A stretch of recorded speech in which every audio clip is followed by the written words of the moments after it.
Bismillahirrahmanirrahim. Assalamualaikum warahmatullahi wabarakatuh. Alhamdulillah wa bihi nasta'in wa sallallahu ala sayyidina Muhammadin wa ala alihi wa ashabihi ajma'in. Pertama sekali kita panjatkan syukur pada Allah Subhanahu wa taala kerana dapat kita bertemu pada malam ini. Jadi sebelum kita memulakan kita punya perbincangan pada malam ini, tajuk perbincangan kita ialah tentang bencana. Adakah puncanya daripada dosa kita dan juga maksiat. Baik, itu lebih kuranglah tajuk yang diberikan kepada saya untuk saya kongsikan dengan tuan-tuan pada malam ini. Sepatutnya saya FB live di salah satu page ataupun page Isma Subang Jaya, page yang lain.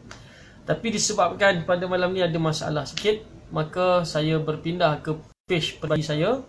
Jadi tuan-tuan yang dapat menyaksikan ataupun menonton perkongsian kita pada malam ni, bolehlah berkongsi, share dengan page-page yang ada ataupun di Facebook peribadi tuan-tuan sidang penonton sekalian. Boleh pergi juga, saya kira tak tahulah admin Isma Subang Jaya, page Isma Subang Jaya dah buat ke belum, dah sharekan ke belum FB live kita pada malam ini daripada page peribadi saya inilah. Baik. Tajuk yang sebelum yang saya sebutkan di awal tadi, tajuknya ialah dosa. Adakah ianya punca kepada turunnya kemurkaan dan juga apa yang menimpa kita pada hari ini. Tajuk ni agak kontroversi sikit lah. Kerana ada orang yang tak apa nak setuju, yang menyatakan bahawa apa juga yang menimpa kita pada hari ini ni sebenarnya itu adalah satu wabak yang memang berlaku. Kemudian dia merebak sehingga sampai kepada kita, termasuk juga di negara-negara Islam yang lain. Kalau sekiranya ianya orang kata apa punca daripada maksiat, Mekah pun kena juga, Madinah pun kena juga, ataupun negara-negara Arab yang mungkin lebih baik, lebih soleh daripada kita pun kena juga. Dan takkan ianya punca daripada dosa-dosa yang kita lakukan. Baik, kita kena faham begini. Sebagai seorang Muslim, saya, tuan-tuan, anda semualah, kita sebagai seorang Muslim yakin kepada Allah Subhanahu Wa Taala, kita kena faham bahawa kehidupan kita ni, yang Allah Ta'ala cipta kita ni adalah ujian. Hidup kita ni adalah ujian.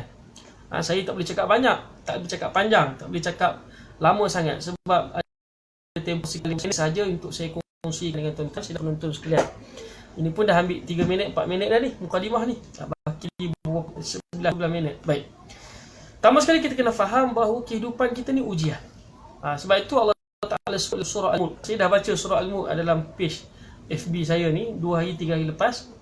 Yang mana Allah Ta'ala menyatakan allazi khalaqal mauta wal hayata liyabluwakum ayyukum ahsanu amala. Kehidupan Allah Ta'ala cipta kita ni adalah untuk menguji kita, untuk dia menguji kamu. Di kalangan kamu siapakah orang yang paling baik amal dia lah. Jadi kita kena faham. Itu perkara pertama sekali yang kita kena faham, bahawa kehidupan kita di dunia ni adalah ujian dari Allah Subhanahu Wa Taala. Tuhan nak tengok siapakah yang lebih baik amal dia di atas muka bumi ni. Itu yang pertama. Begitu juga dalam ayat-ayat yang lain, ketika mana Allah Ta'ala mengatakan dia mencipta kita ni adalah untuk menguji kita, untuk masukkan kita ke syurga. Ayat-ayat seumpama itu, walaupun tidak seperti itu sebiji, tetapi seumpama itu. Sebab itu dijanjikan kepada manusia ni syurga ataupun neraka. Kenapa? Kerana adanya kedua-dua ini adalah untuk meletakkan orang yang berjaya dalam menempuh ujian dia dimasukkan ke dalam syurga, manakala yang gagal akan dimasukkan ke dalam api neraka. Baik, selepas kita faham kehidupan kita ni sebagai ujian, maka kita juga kena faham benda yang kedua. Kita kena faham ialah kita sebagai orang Islam, kerja kita di atas muka bumi ini adalah dua sahaja. Pertama, al-amru bil ma'ruf, yang keduanya an-nahyu 'anil munkar. Ini perkara kedua yang kita kena faham. Kerja kita asasi sebagai seorang Muslim adalah menyuruh kepada kebaikan dan mencegah daripada melakukan kemurkaan. Itu Allah Ta'ala sebut dalam Quran. Benda ni semua kita berpaksikan kepada dalil, kerana ianya adalah datang daripada sumber Al-Quran dan Sunnah. Kita bawakan dalil. Allah Ta'ala menyatakan kuntum khaira ummatin ukhrijat linnas ta'muruna bil ma'ruf wa tanhauna 'anil munkar.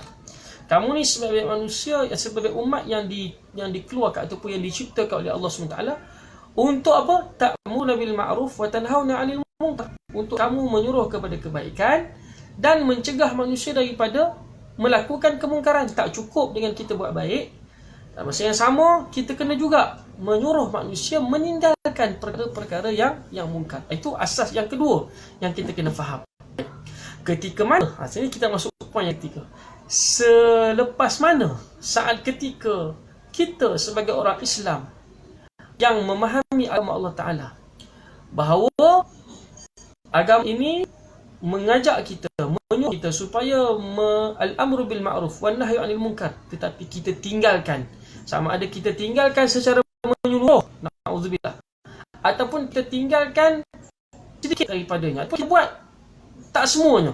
Kita tidak melakukan secara keseluruhannya al-amru bil ma'ruf wan nahyu 'anil munkar ni. Maka saat itulah Allah Subhanahu wa taala menurunkan ujian ke atas kita.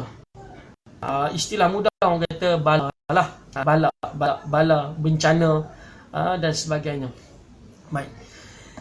Sekarang kita masuk poin yang ketiga ya. Ketika mana kita meninggalkan poin yang kedua tadi ni, al-amru bil ma'ruf wa nahyu 'anil munkar, sampailah poin yang ketiga, maka Allah Taala akan menurunkan ujian ke atas kita.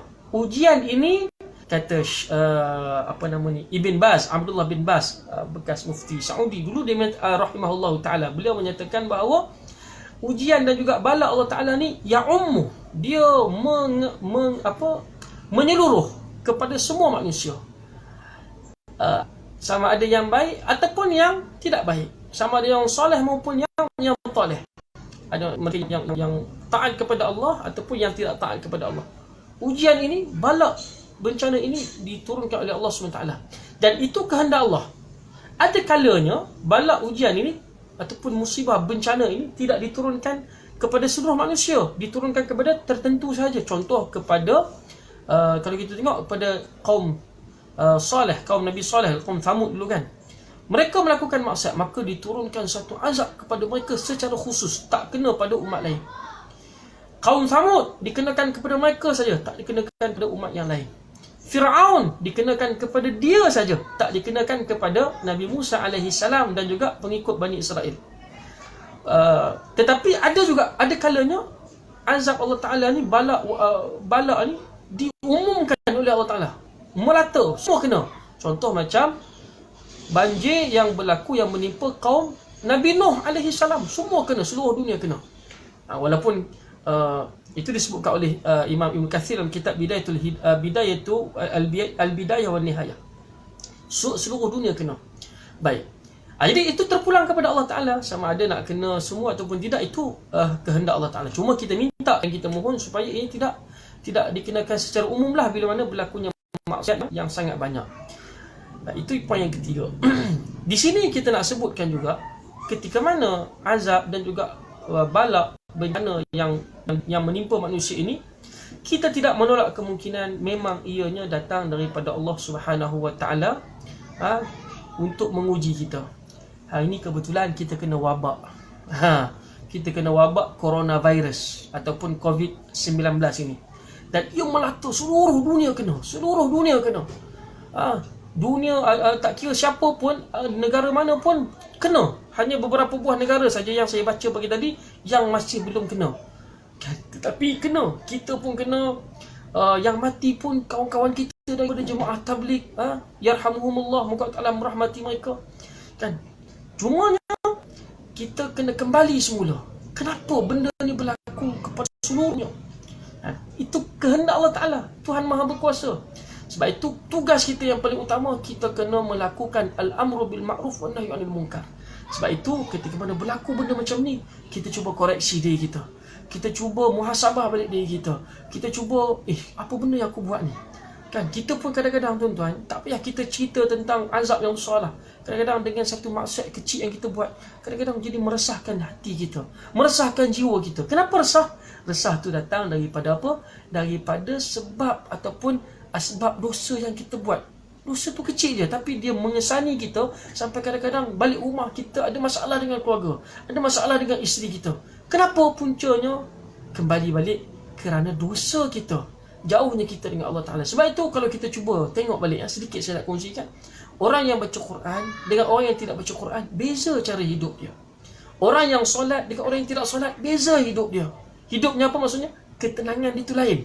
Kenapa? Kerana ianya datang daripada Allah Subhanahu Wa Ta'ala. Baik, saya nak bawa tuan-tuan di hujung ni, lebih kurang 3-4 minit ni, Allah Ta'ala menyatakan berkenaan dengan azab, berkenaan dengan wabak, berkenaan dengan apa semua yang kita hadapi pada hari ini. Kita tidak menolak kemungkinan ianya memang benar daripada Allah Subhanahu Wa Ta'ala. Puncanya tak lain tak bukan adalah kerana dosa yang kita lakukan. Bukan kata kita ni, maksudnya menunjukkan kepada individu. Orang lain lakukan, tetapi mungkin disebabkan kita tidak melakukan poin yang kedua yang saya sebutkan tadi, iaitu tidak menegah mereka supaya jangan buat benda tu, dan Allah Ta'ala akan timpakan juga kepada kita. Jadi dosa kita dengan dosa dia lain. Dosa dia mungkin berzina, tapi dosa kita tak tegur dia. Kalaupun kita tegur dia, tapi mungkin tidak sampai kepada dia. Contoh dosa minum arak. Yang minum arak orang lain, kita tak minum arak, tapi dosa kita adalah kerana kita tidak menegur dia daripada dia minum arak. Juga itu dikira sebagai dosa, dan Allah Ta'ala akan umumkan, melatakan semua azab itu terkena juga kepada orang-orang yang beriman kepadanya. Baik, oleh kerana itulah dalam surah Al-Anfal ayat ke-25 Allah Ta'ala menyatakan, wattaqu fitnatan la tusibanna alladhina zalamu minkum khassah wa'lamu anna Allaha syadidul iqab. Saya ulang balik surah Al-Anfal ayat 25. Tuan-tuan boleh semak nanti. Kata Allah, dan peliharalah dirimu daripada azab yang bukan hanya menimpa orang zalim di kalangan kamu semata-mata sahaja, dan ketahuilah Allah amat keras azab seksanya. Kalau dosa di minum arak, dosa kita mungkin tidak an-nahyu anil munkar, maka dikira sebagai dosa, maka layaklah untuk ditimpakan kepada kita juga. Cuma kita minta Allah supaya virus ini tidak merebak pada kita lah. Itulah yang kita minta kepada Allah SWT. Ada satu hadis Nabi SAW yang diriwayatkan, hadisnya yang diriwayatkan oleh Imam Ahmad bin Hanbal daripada Ummu Salamah radhiyallahu taala anha. Ini saya bacakan maknanya saja, masa kita tak panjang. Ketika mana disabdakan, jika timbul maksiat pada umat, maka Allah akan menyebarkan azab seksa kepada mereka seluruh kena. Aku berkata, siapa dia?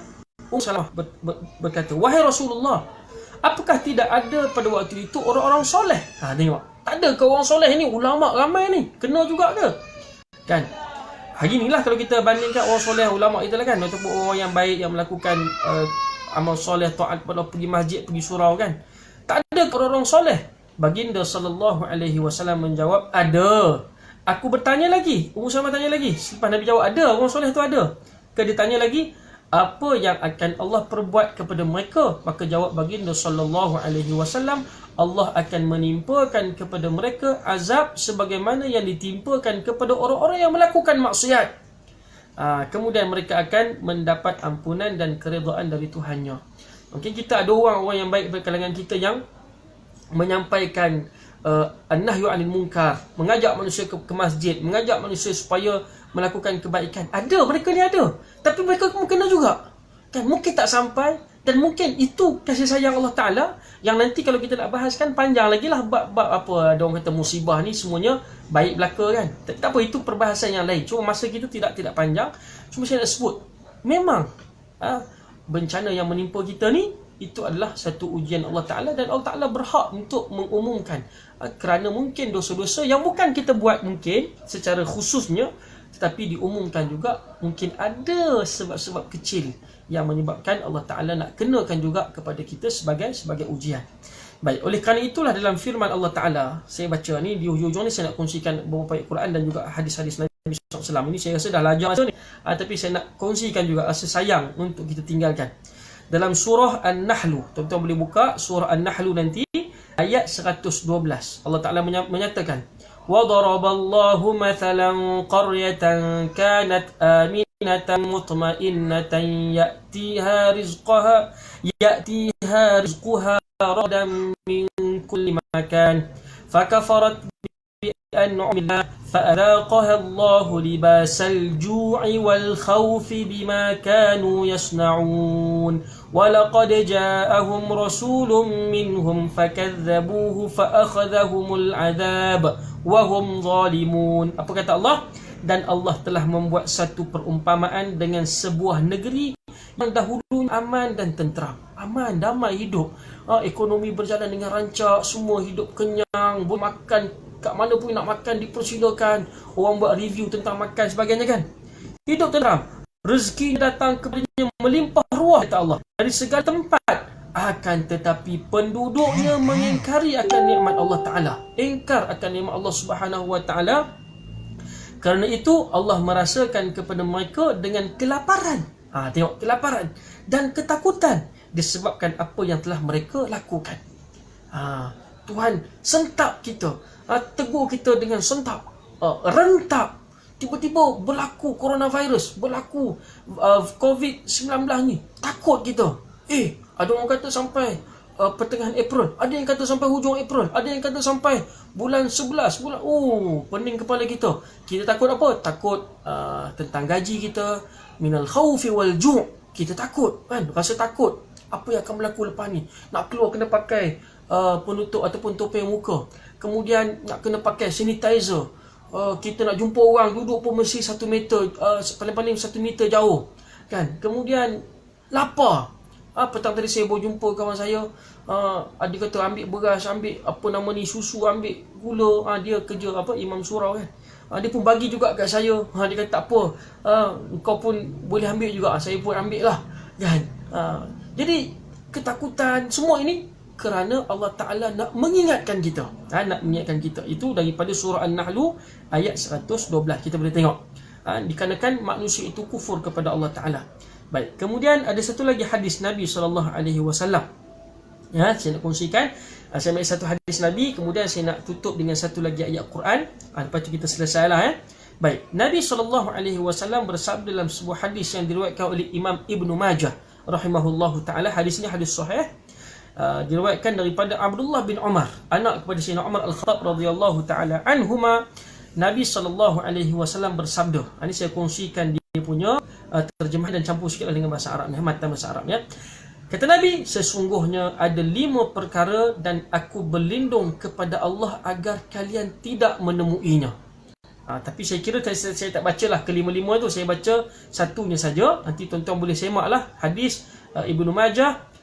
Dia punya kata kuncinya lam tadhharil fahisyah. Nanti boleh cari dalam ensiklopedia hadis, mungkin tuan-tuan ada kitab-kitab ataupun juga dalam internet carian semua boleh tengok.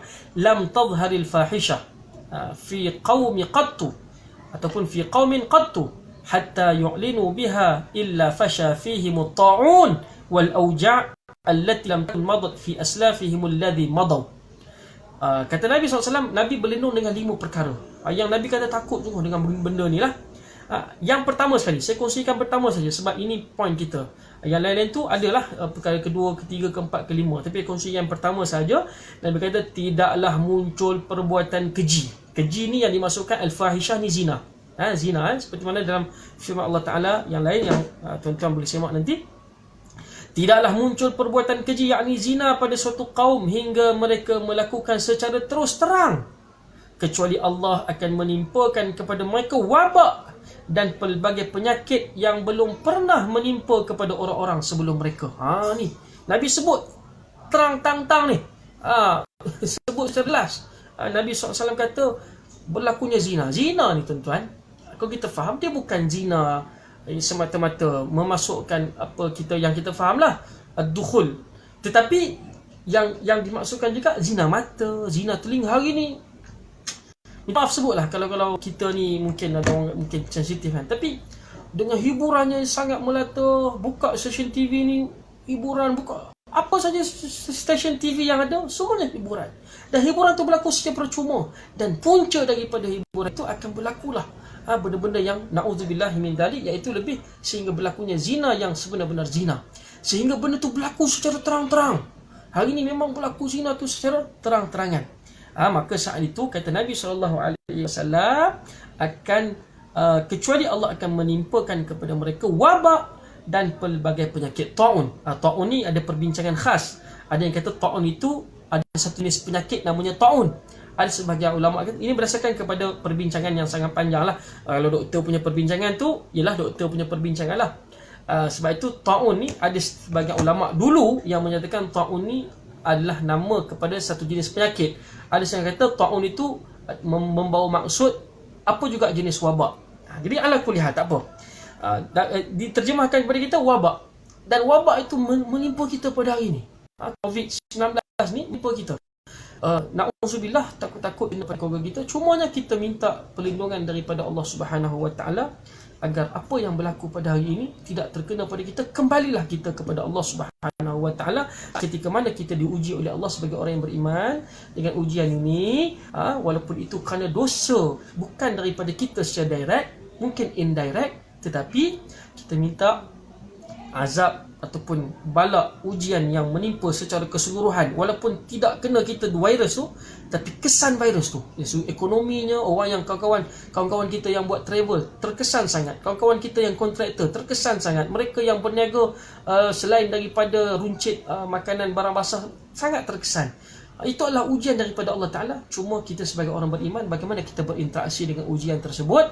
Sebab saya nak kongsikan di hujung ini sebelum penutup, tuan-tuan nanti boleh muka surat 24 Al-Quran, muka surat 24 surah Al-Baqarah ayat 155 dan juga sehingga 157 sehingga 157. Ayat ni saya kongsikan juga dalam bacaan saya pada 2 hari lepas ataupun semalam. Allah Ta'ala menyatakan a'udzubillahi minasyaitonirrajim. Ini penutup tuan-tuan ya. Kata Allah Ta'ala, وَلَنَبْلُوَنَّكُمْ بِشَيْءٍ مِّنَ الْخَوْفِ وَالْجُوعِ وَنَقْصٍ مِّنَ الْأَمْوَالِ وَالْأَنفُسِ وَالثَّمَرَاتِ وَبَشِّرِ الصَّابِرِينَ الَّذِينَ إِذَا أَصَابَتْهُمْ مُصِيبَةٌ قَالُوا إِنَّا لِلَّهِ وَإِنَّا إِلَيْهِ رَاجِعُونَ أُولَئِكَ عَلَيْهِمْ صَلَوَاتٌ مِّن رَّبِّهِمْ وَرَحْمَةٌ وَأُولَئِكَ هُمُ الْمُهْتَدُونَ. Apa terjemahan dia? Saya tak nak bacakan terjemahan dia secara harfiah. Cuma saya nak sebutkan Allah Ta'ala uji kita dengan ketakutan, dengan kelaparan, dengan kekurangan harta, jiwa dan juga tumbuh-tumbuhan sebagainya. Allah Ta'ala kata, berikanlah, bagi tahu kepada orang-orang yang berita gembira kepada orang-orang yang bersabar ketika mana diuji mereka itu dengan satu musibah. Mereka kata innalillahi wa inna ilaihi raji'un. Saat itu Allah Ta'ala akan membuka rahmat dan kasih sayangnya ke atas mereka. Baik, cukup sekadar itu. Jadi persoalannya berkenaan adakah azab, bala bencana, ujian itu puncanya daripada dosa kita? Saya jawab ya, punca daripada dosa manusia. Walaupun tidaklah kita kata kita secara peribadi, tapi seluruh manusia ataupun secara umumnya dosa manusia. Maka Allah Ta'ala berhak menguji kita, memberikan kesannya kepada seluruh umat manusia. Siapa yang beriman, maka dia dapat bersabar dengan ujian itu, dengan bala itu, maka dia dapat pahala. Siapa yang tidak beriman, maka dia akan kosonglah, dia dapat ujian-ujian, bala. Sebab itu semua untuk menyedarkan kita. Cukup sekadar itu. Perbahasan yang panjang tidak mengizinkan kita. Tuan-tuan juga boleh mungkin melihat kepada perkongsian daripada asatizah yang lain. Juga dalam bab-bab ini pembacaan kita cuba banyakkan, dan kita banyak rujuk kepada Al-Quran dan Sunnah Nabi SAW. Kerana setiap perkara yang berlaku itu adalah daripada diri kita. Dan ayat yang paling famous, zaharal fasadu fil barri wal bahri bima kasabat aydin nas liyudhiqahum ba'dal ladzi amilu la'allahum yarji'un. Tuhan uji kita, Tuhan bagi kesengsaraan sedikit kepada kita, la'allahum yarji'un. Tujuan yang akhirnya agar mereka kembali kepada Allah Subhanahu Wa Taala. Mohon maaf terkasar bahasa, terlajak masa. Asalnya 15 minit dah jadi macam 25 minit. Saya tahulah berapa minit ni yang sebenarnya ni. Kalau tengok kat sini, tak ada keluar kat sini ya. Tapi tak apalah. Moga-moga ada manfaat untuk diri saya sendiri pertama sekali. Yang keduanya kepada tuan-tuan dan penonton sekalian, kongsikan perkongsian kita pada malam ini di page tuan-tuan ataupun pada Facebook tuan-tuan secara peribadi. InsyaAllah yang baik itu datangnya daripada Allah Subhanahu Wa Taala. Aqulu qawli hadha wa astaghfirullahal azim li wa lakum. Assalamualaikum warahmatullahi wabarakatuh.